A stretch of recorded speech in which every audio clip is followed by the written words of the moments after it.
Henry Campbell, Present. Bill Howe, Present. Maddie Cobble, Present. Ray Cruz, Present. Scott Morris, Commissioner Morris is on his way. He emailed you a little bit earlier, so he will be here. Dave Richard, Here. Okay. In charge? How are you? Good. Good to see you.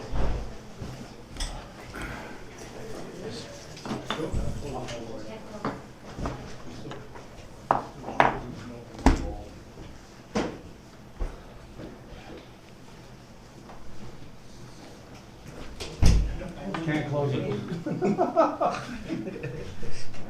Actually, I think you can open it up. There's no more noise in the hallway. It's opening. It heard you. Approval of the minutes of regular meeting of August 26th, So 2013, and the working session of August 28th, 2013. So Second. Roll call. Henry Campbell, Yay. Bill Howe, Yes. Maddie Cobble, Yes. Ray Cruz, Yes. Scott Morris, Yes. Dave Richard, Yes.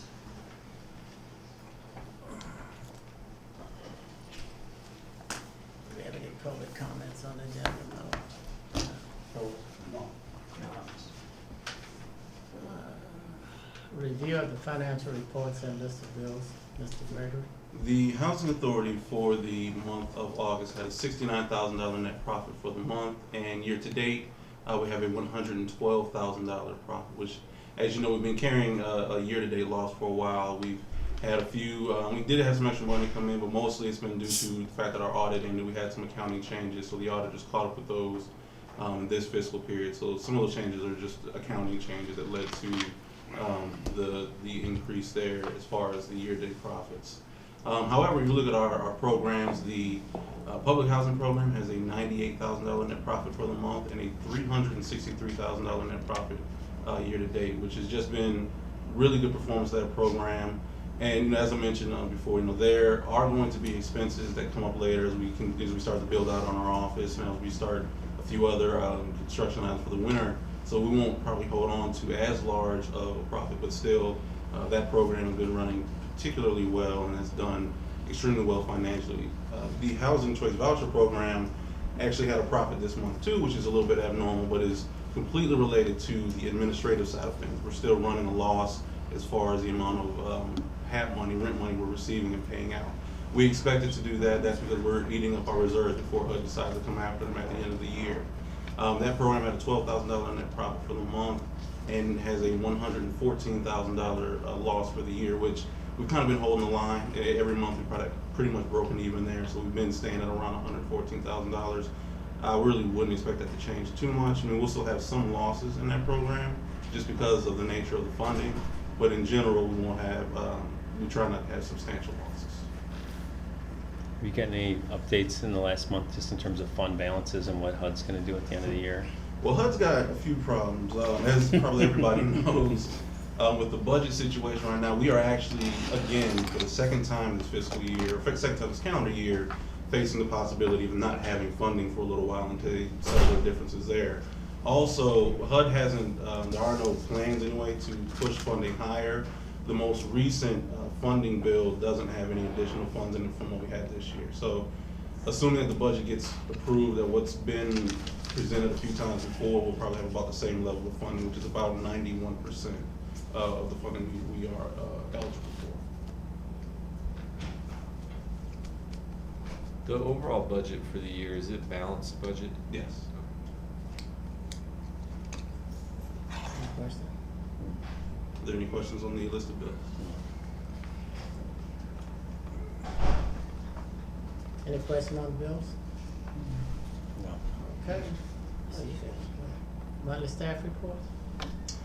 The Housing Authority just finished our waiting list purge, which, as you all know, was kind of an important process. One, so we had a good idea of how many people were truly on the waiting list, and also kind of cleaned up some issues that we had historically, just having to go through with such a large number of individuals in order to get a good applicant for in availability.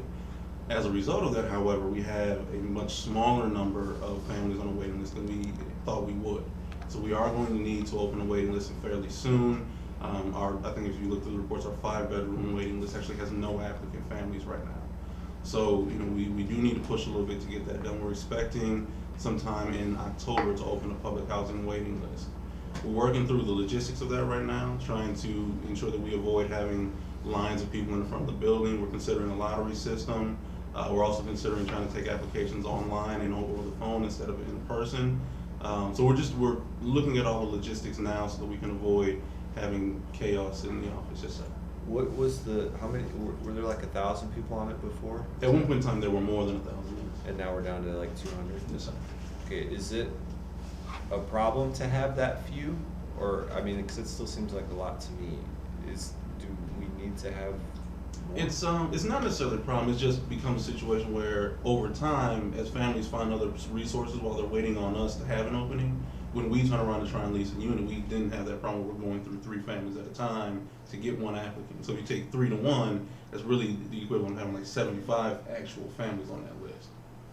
So it's not that we couldn't survive on 200. It's just. But shouldn't that number go down now that we purge the list? Well, even at that shouldn't have point. to be 3 to 1 anymore, right? True, but even at that point, as we wait, because we have 5 openings a month on average. But in that month, of course, people who need housing are going to find it someplace.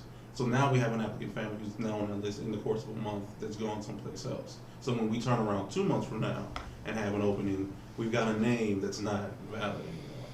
So the problem kind of will survive one way or the other, so we're just trying to have a larger number there. Again, though, it's not to say that we couldn't survive, it would just be much tighter management. Right. So you're saying that you're gonna have the process kind of nailed before you reopen it on the Absolutely. 15th? Yes. And the 15th is the day we plan to open it, but if we are not ready, I mean, we wanted to do it the 1st, and Maria pushed me on. She's like, "We gotta do it the 1st," but I didn't think we'd be ready. So we pushed for the 15th. If we're not ready, we'll wait before we make any public announcement officially as to what date we're gonna open. We want to make sure that we're ready. Other housing authorities have had haphazard openings of waiting lists, and it's never a pretty sight when that happens. So we don't want to put ourselves in that situation. Mhm.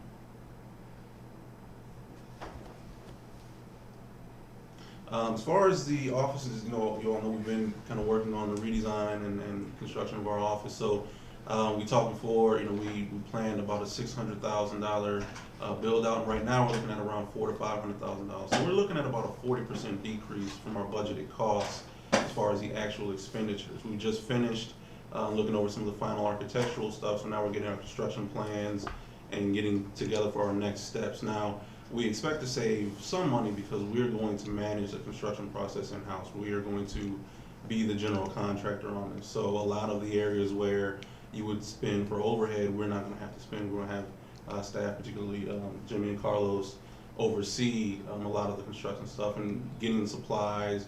A lot of the things where contractors are able to make a little bit of profit, which again, nobody has a problem with that. But for us, we have the people skilled enough to order the supplies, manage the materials.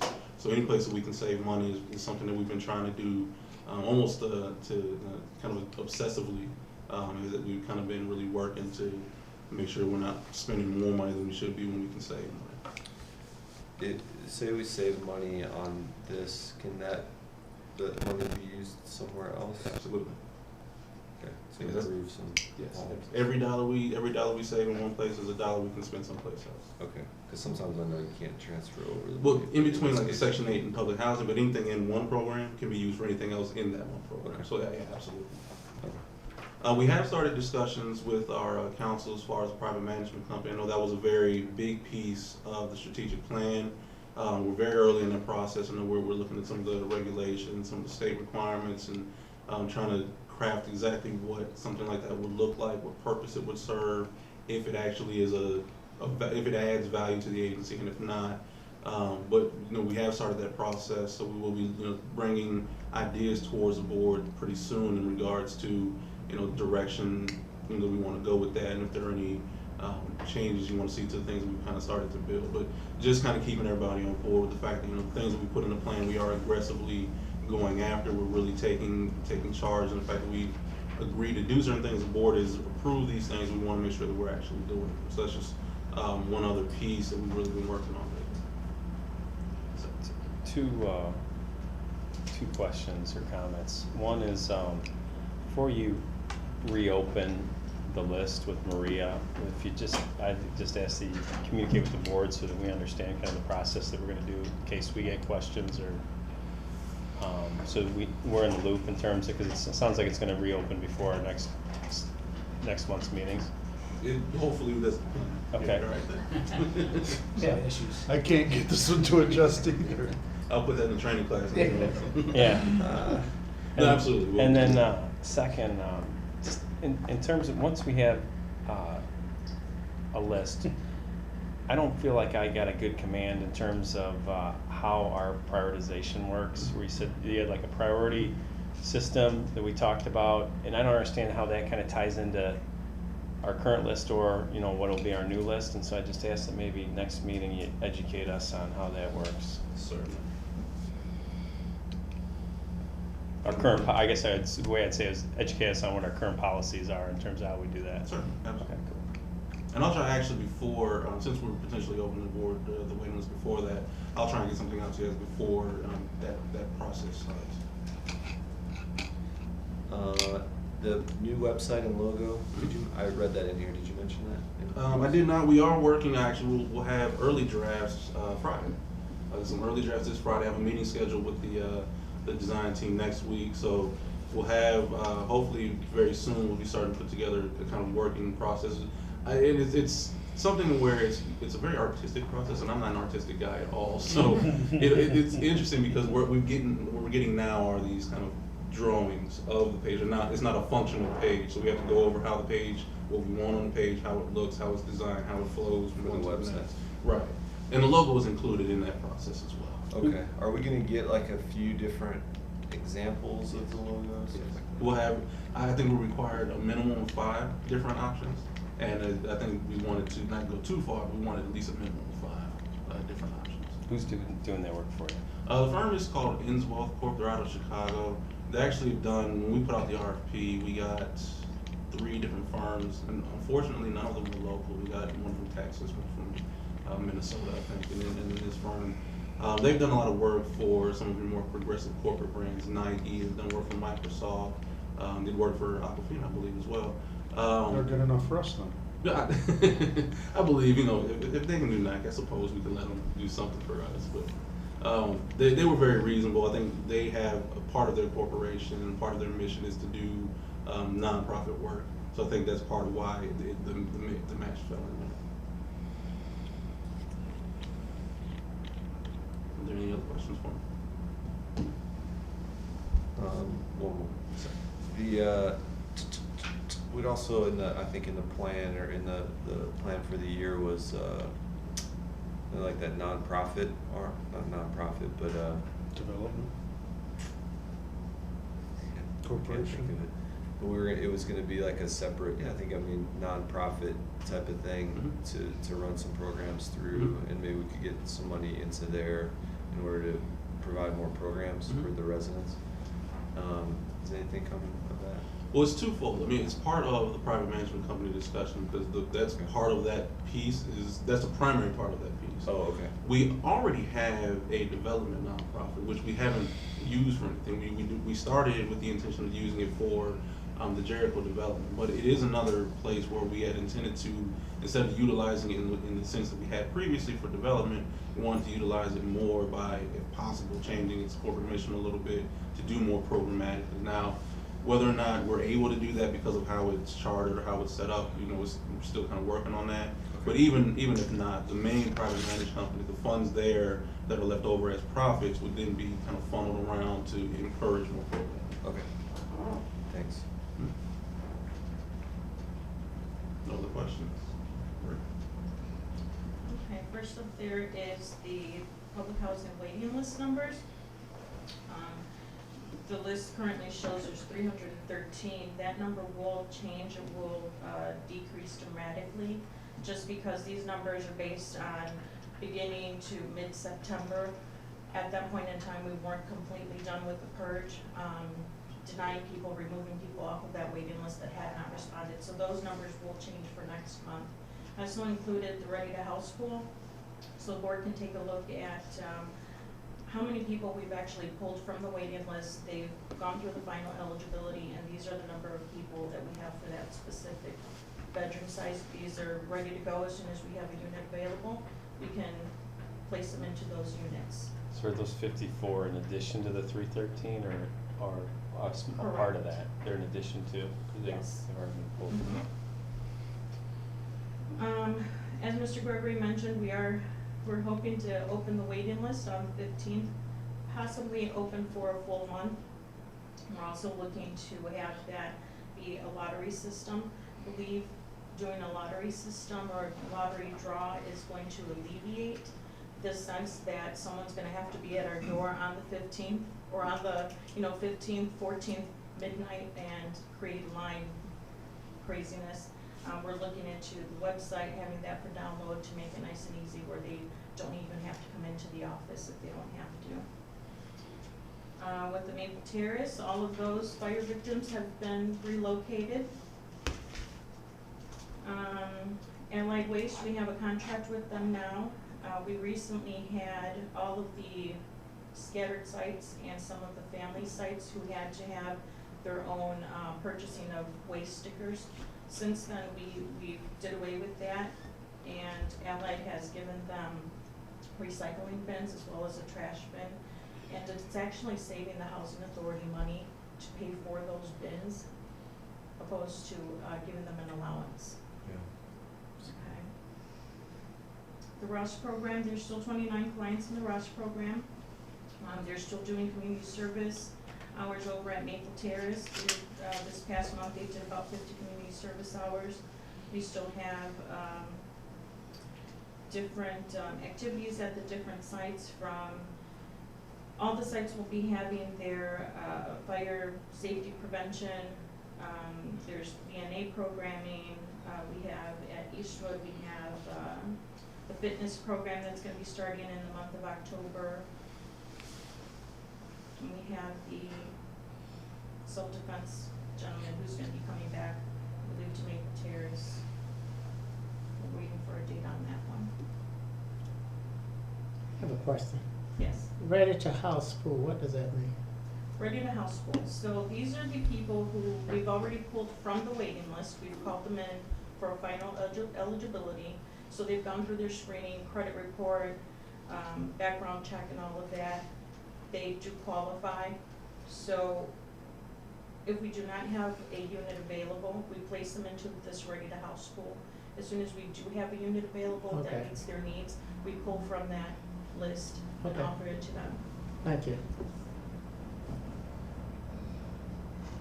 I have a question on the vouchers. It says there's 12 vouchers issued, families searching for homes. Do you have any idea how long it takes, and on average, for someone to find a home? I'm sorry, I Go apologize. ahead. Just Maria does the public housing as well. All right. So It typically takes, we give them, I think, 3 months worth of time to find a home. Usually they can do it within 30 days. yeah. It largely depends on the market and the kind of unit they're looking for. For example, if you have a 4-bedroom voucher, it's much more difficult to find a 4-bedroom apartment unit. It's some of the pricing and just in availability, the market just doesn't have as many typically that take our vouchers. But on average, we think it's about a 60-day, 45 to 60-day time frame. Okay. Can I add to that really quick? Actually, the voucher, when a family is issued a voucher, it's for 60 days, and that's just general HUD regulations. The family then, if they're not able to because of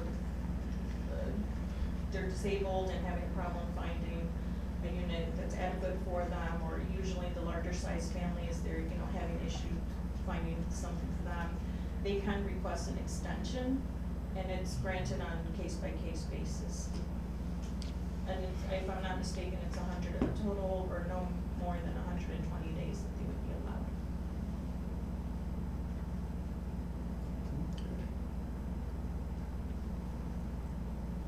Any questions from Maria?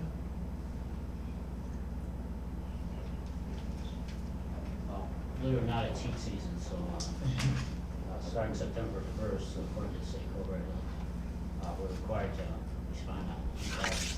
So in preparation for that, the guys have been doing their furnace inspection, plus we have the boilers both buildings inspected, ready to go and fired up. Mr. Barry said we've been doing a lot of moving. We actually moved a couple offices here from Centennial House to new offices over in Southwood, filing cabinets, setting up desks. We also been continuing to furnish residents from the Restore Center, whatever furniture is needed, couches, or sofa, or whatever. We've also did some work over at the tenant council. We restripped the floors, we put a mail slot in, we fixed some of the floor tiles.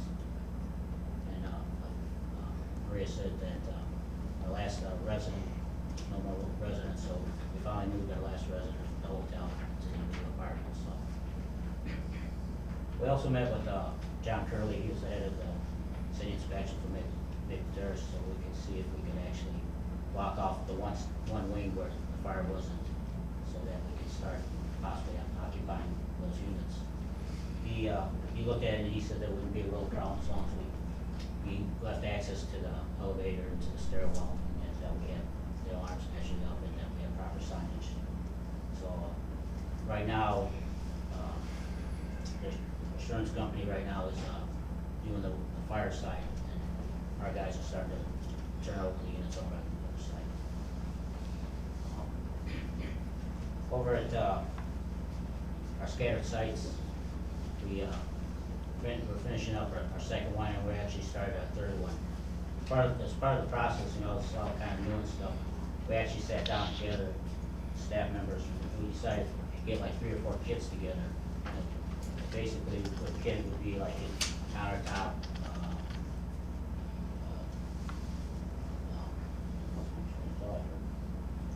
kitchen and bathroom, you know, countertops, flooring, windows, doors, trim, light fixtures, and plumbing fixtures, stain and paint stuff. This way it'll be a lot easier for inventory purposes, and it'll just be a lot quicker to order. And basically it'll be based kind of like on the location and the layout of the houses. I think it'll just kind of speed up the process right now. So this way, like I said, our inventory will be, you know, not overwhelmed with all different types of. The contractors did over at Richard Street. They poured some concrete, put some new sidewalks on there, actually put a nice little patio off the back, and some landscape. As I said, over at our third unit over at Manor Street, we already started the demo in there. And basically that one will be pretty much like Brighton Circle. Everything will be torn out completely other than drywall. And the windows, we had the windows just installed probably about 3 or 4 years ago. And over at one of our also scattered sites, so we got a CIPCO violation for one of the driveways that we installed.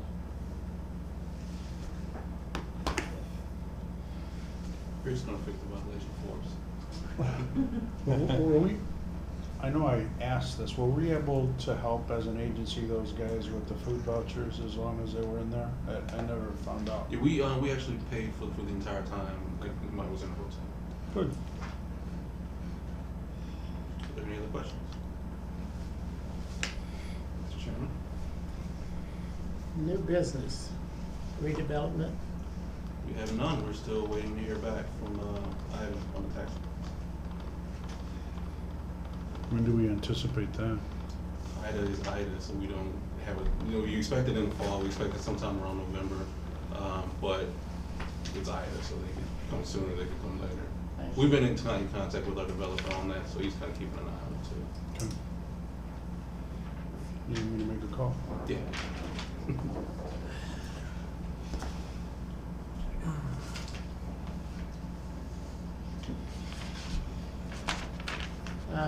Public comments. Sharina Hill? Good evening. Just listening to Maria when you said that they're still doing community service at Maple Terrace, but those who are doing community service just got word Friday that they're not doing community service anymore. So I don't know how true that is, because also with that being said that they're not doing community service anymore, the beautification committee had a fundraiser on the 2nd, Labor Day fundraiser, so now the residents are wondering where is the money going? If the beautification committee is no more. Also, regarding the responses, I'm still not getting responses. I printed out a few of the emails if you all would like to see. I sent the email to, Mr. Gregory and Ms. Godinez regarding some issues and questions at Maple Terrace on September 10th. There's a list of them if you all like to see, and, I still have not gotten responses. from Just those. leave a copy. Okay, so we're Okay. still looking for responses for those. Okay. And that's Leave a copy.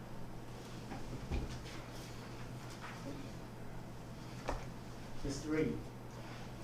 Don would like to know if he'd have his job back. Mr. Gregory said he's gonna get back with me, never did. We did, well, actually, I can't respond, that was a personnel matter, so if you want to set up an appointment, we can discuss. Sounds good.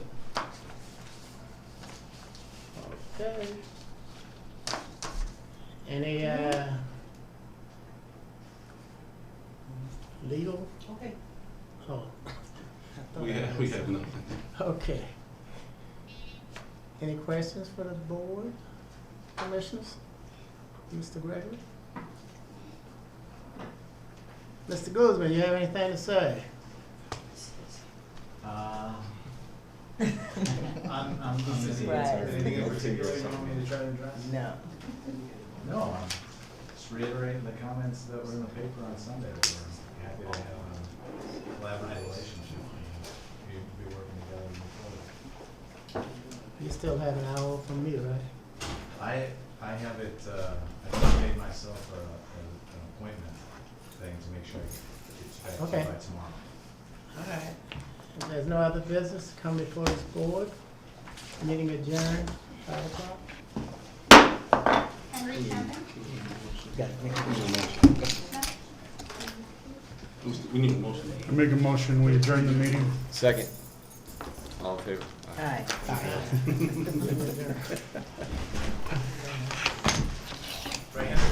Henry, my deadline's tomorrow, right? Appreciate it. My deadline's tomorrow. Everything good. So now all of that. What's the deal? What is the deal? I guess we were bad this week. Last week we got. At all? What's the deal? I'm feeling no love. Yeah. He's got his own special stash. Excuse me.